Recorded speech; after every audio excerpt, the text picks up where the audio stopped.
In our search for meaning, we often look to the great traditions of the world.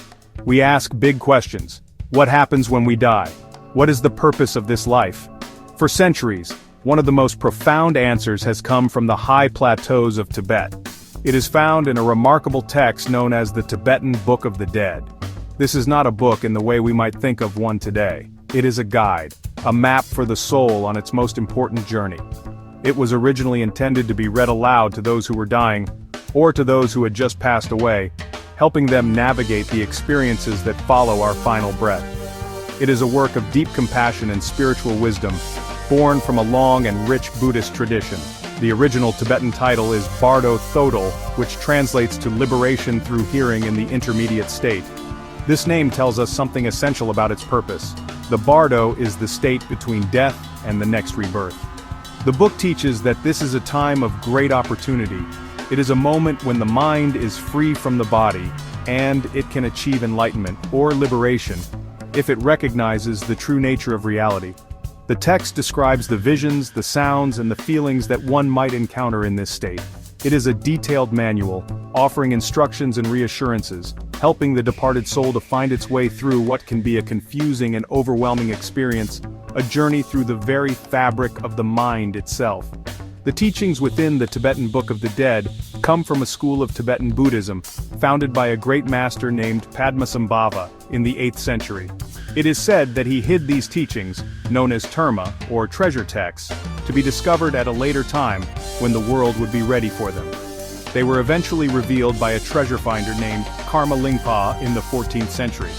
This gives the book an almost mythical quality, a sense of timeless wisdom being passed down through generations. It is not just one person's idea, but a collection of insights gathered over hundreds of years, all aimed at understanding the profound mystery of consciousness and its journey beyond the physical world. Understanding this sacred text can be a challenge for those of us not raised in its culture. This is where an editor like John Baldock comes in. He has taken on the task of making this ancient wisdom accessible to a modern audience. His version is not a direct word-for-word translation of the entire complex text. Instead, he acts as a guide for us, the living. He carefully selects key passages and explains them in clear, simple language.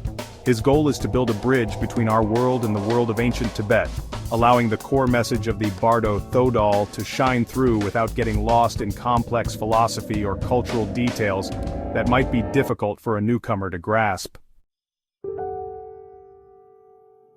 The journey described in the Tibetan Book of the Dead is a journey through the mind. The book explains that after we die, our consciousness enters the Bardo. Here we encounter a series of experiences.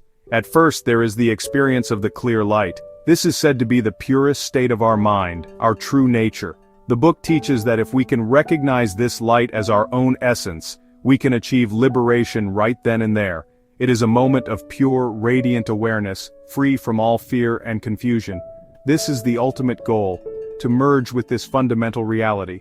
But for many, this moment passes by unrecognized, and the journey into the Bardo continues. If the clear light is not recognized, the journey moves into a second phase. This is where we encounter what are often described as peaceful and wrathful deities. These are not gods and demons in an external heaven or hell.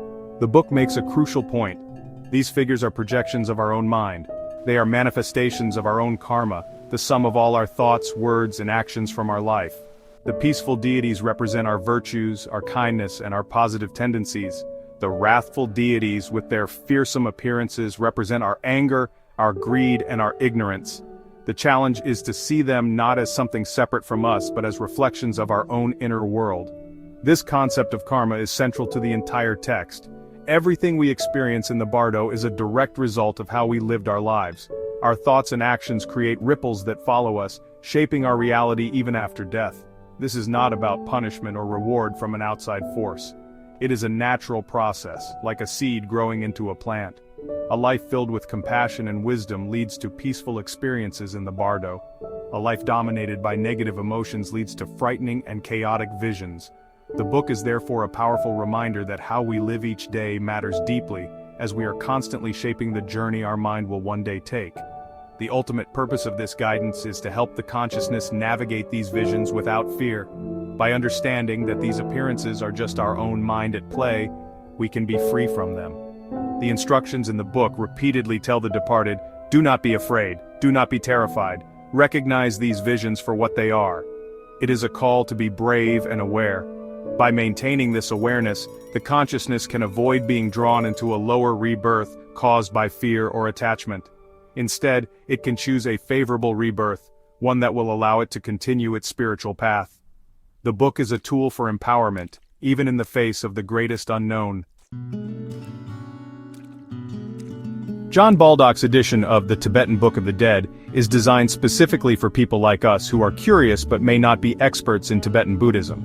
He understands that the original text can seem dense and intimidating, so he simplifies it.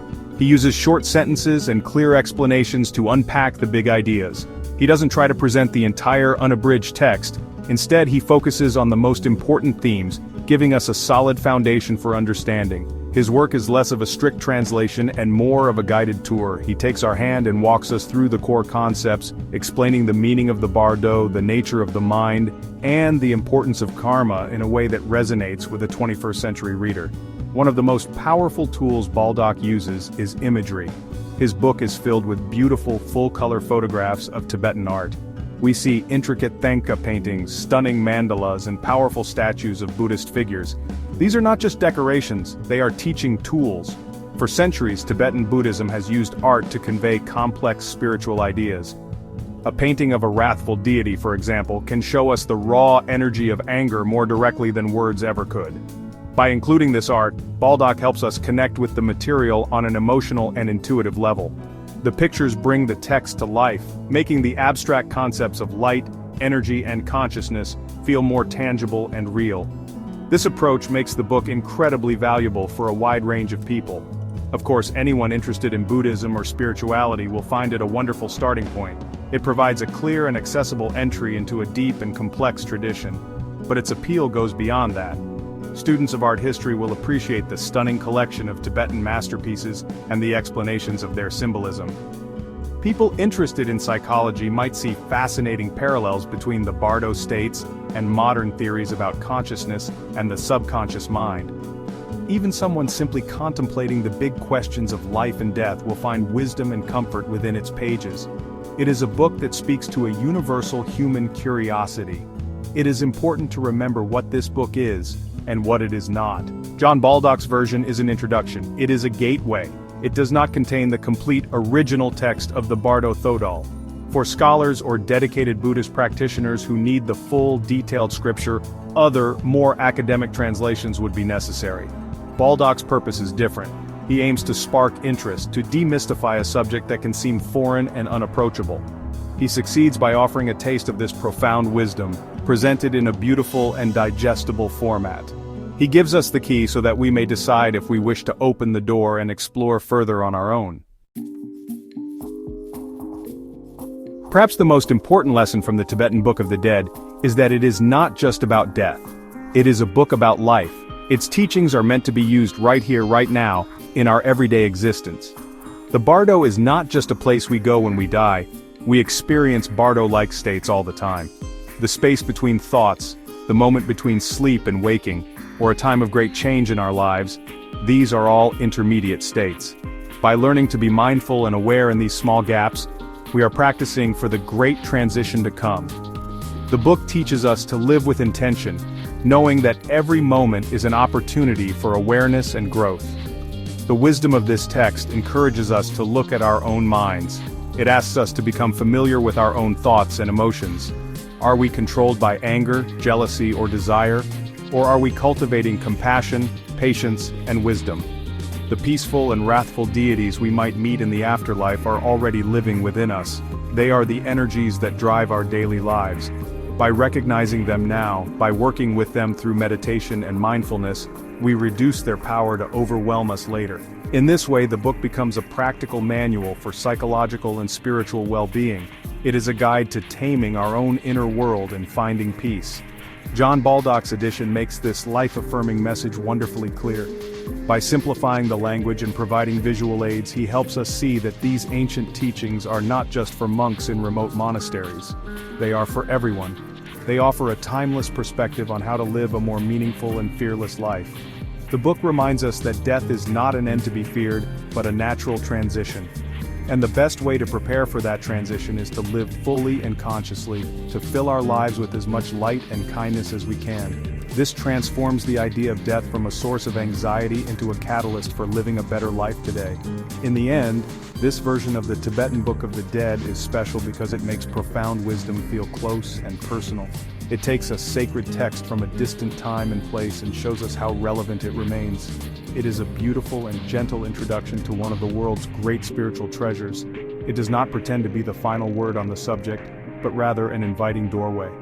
For anyone seeking to understand the connection between life, death, and the enduring power of the human mind, John Baldock's work is a luminous and invaluable guide, shining a little more light on our shared human journey.